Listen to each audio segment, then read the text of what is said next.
বিসমিল্লাহির রহমানির রহিম। নামাজ বিশুদ্ধ হওয়ার জন্য যেমন কিছু শর্ত রয়েছে, তেমনিভাবে নামাজ নষ্ট হওয়ার জন্য কিছু সুনির্দিষ্ট কারণ রয়েছে। আসুন সহিশুদ্ধভাবে নামাজ আদায় করার জন্য নামাজ ভঙ্গের কারণগুলো জেনে নিই।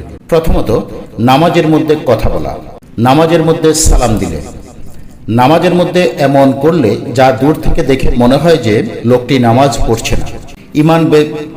ইমাম ব্যতীত অন্যকে লোকমা দেওয়া, দুঃখ সূচক শব্দ যেমন উহ, আহ ইত্যাদি উচ্চারণ করা, নামাজে ফরজ ছুটে গেলে, ইচ্ছাকৃতভাবে ওয়াজিব ছেড়ে দিলে, নামাজে অট্টহাসি দিলে, কিরাত ভুল করলে, নেশাগ্রস্ত অবস্থায় নামাজ পড়লে, নামাজের সিনা ক্যাবলার দিক থেকে অন্যদিকে ঘুরে গেলে, সালামের উত্তর দিলে, নামাজের কিরাত দেখে দেখে পড়লে, নামাজে মহিলা নামাজরত অবস্থায় বাচ্চাকে দুগ্ধ পান করালে, ডানে বাঁয়ে চলাফেরা করলে অর্থাৎ নামাজের স্থান থেকে ডানে বা বাঁয়ে সরে গেলে, অপবিত্র স্থানে সিজদা করলে, হাসির জবাব দিলে, অপ্রাসঙ্গিক কিছু অর্থাৎ ইন্নালিল্লাহ, আলহামদুলিল্লাহ ইত্যাদি বললে, এইসব বিষয়ের কারণে নামাজ ভঙ্গ হয়ে যায়।